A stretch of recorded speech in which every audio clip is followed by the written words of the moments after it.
بسم الله الرحمن الرحيم. كل الأنظار هتكون متجهة النهارده على ماتش الملعب التونسي وأولمبيك آسف المغربي في الكونفدرالية الأفريقية. المباراة طبعًا هتنطلق في تمام الساعة 5:00 مساءً بتوقيت تونس، 7:00 بتوقيت القاهرة. الماتش ده هو ماتش العودة في الدور التمهيدي التاني، وهيتلعب في الملعب الأولمبي حمادي العقربي في رادس، طبعًا بعد مباراة الذهاب اللي خسرها البخلاوة بهدفين دون رد. طبعًا الملعب لازم يعمل معجزة عشان يكسب ويصالح جماهيره. أمّا أولمبيك آسفي فطبعًا جاي وهو مرتاح بعد نتيجة ماتش الذهاب اللي انتهى طبعًا في يعني ب2-0 في المغرب. بهدفين سجّلهم سفيان المُدِم من ضربة جزاء وموسى كونيه. عشان كده الفريق التونسي داخل الماتش بضغط ناري عشان يعوّض النتيجة.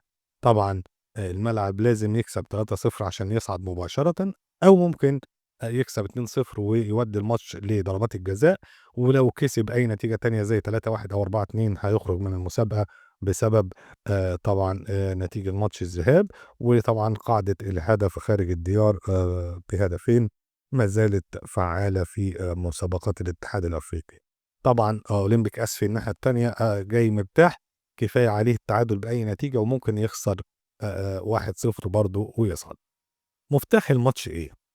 المدرب التونسي هيعتمد على الهجوم الكاسح طبعًا من أول دقيقة، يعني هيحاول يخلّي الجمهور يبقى ما يبطّلش تشجيع وحماس عشان يضغط على الخصم، وهيبقى هدفه يجيب جول بدري يولّع بيه الماتش. وفي الناحية التانية أولمبيك آسف هيلعب بتكتيك وحذر، هيقفّلوا الدفاع كويس وهيعتمدوا على الهجمات المرتدة السريعة اللي ممكن تخلّص الماتش بهدف في أي وقت. من الآخر هي معركة بين مين هيقدر يفرض أسلوبه عشان يحجز كرسي في دور المجموعات. ندخل على التشكيلة المتوقعة.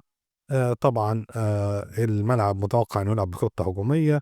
في حراسة المرمى ممكن طبعًا بالنسبة للملعب نور الدين الفرحاتي، والدفاع الهادي خلفه مروان الصحراوي، اسكندر الصغير، ياسين السيحي. وفي خط الوسط محمد الإسماعيلي، أدريانو أو تيام، وأمادو نداو، وائل الورغمي، فراس عيفية.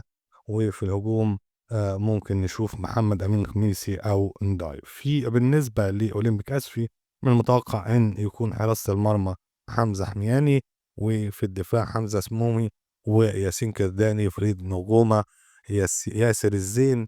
وفي خط الوسط صلاح الدين الرحولي، وليد الغلوف، سفيان مودن اللي جاب هدف في مباراة الذهاب، وسعد المرسلي، فرج كرمون.